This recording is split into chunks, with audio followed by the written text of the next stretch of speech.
سلام له خورشید د 1 بجې خبرونو ته ښه راغلاست. د سولې مشورتي لویه جرګه نن سهار د ولسمشر غني په وینا سره پرانیستل شوه او 4 ورځې به دوام وکړي. د سولې مشورتي جرګې د سمبالونې کمیسیون مشر په دې مراسمو کې وویل دغه جرګه چې 3200 غړي لري د خپل اداري پلاوي له ټاکلو وروسته به په 50 کمیټو کې کار وکړي.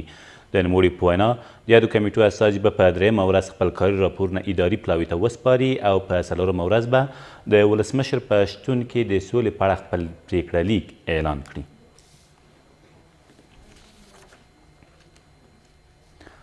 له دې سره سم ولسمشر غني مخکینی جهادي مشر عبدالرب رسول سیاف د سولې مشورتي لویې جرګې د مشر په توګه غوره کړ.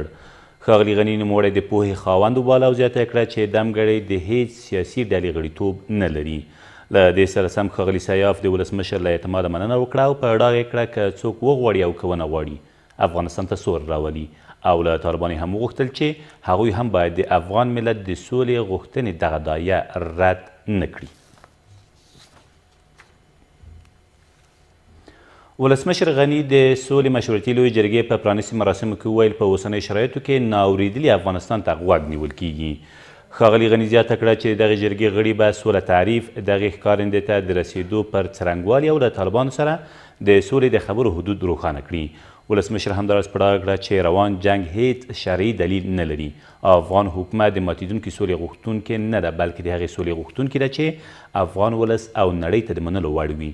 ولسمشر په دې مراسمو کې چې نن سهار په لویه جرګه کېږدۍ کې جوړ شوي وو د کابل پروسې په راتلونکي ناسته کې طالبان ته هم د بې قید و شرط ګډون بلنه ورکړه. کورنیو چارو وزارت د سولې مشورتي لویې جرګې د غوره امنیت او مدیریت په خاطر دغې جرګې ته د ټولو غځېدلو لارو د تړل کېدو له امله د کابل ښاریانو له په زحمتېدو بښنه غوښتې ده. دغه وزارت په یوې اعلامیې کې د جرګې له شاوخوا سیمو اوسیدونکو غوښتي چې د دغې جرګې تر پای پورې پر بدیلو لارو تګ راتګ وکړي. ویل کېږي د تړل شویو سیمو د ناروغانو د لیږد او هر ډول عاجل وضعیت د مدیریت لپاره امبولانسونه او د ښاریانو د لیږد رالیږد لپاره د بسونو اسانتیاوې هم برابرې شوي دي.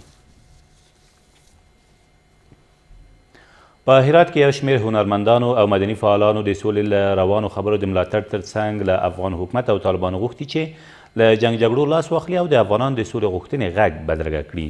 دا کسان چې د هرات بام تر نامه لاندې سیمه کې سره راټول شوي او د سولې کلمه یې پر یوې تپې رسم کړی وایي افغانان نور له جګړو ستړي شوي او په وینا یې دغه جګړه تل د بېګناه خلکو ژوند اخلي. دوی پر تلپاتې اوربند له ټینګار سربیره د سولې مشورتي لویې جرګې د ګډونوالو د غوره کېدو پر څرنګوالي هم نیوکه کوي. او د طالبانو د استخباراتو یو مسؤل د کابل د 13مې ناحیې په شاوخوا سیمو کې ونیول شو. د کورنیو چارو وزارت ویان نصرت رحیمي وایي دغه کس چې قدرت الله نومیږي تېر ماښام په کمپنۍ سیمه کې د پولیسو لور نیول شوی دی.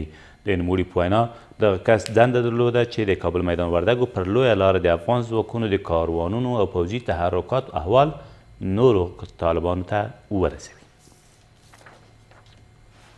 دا تر دې مهاله وروستي خبرونه تر بیا مو الله مل.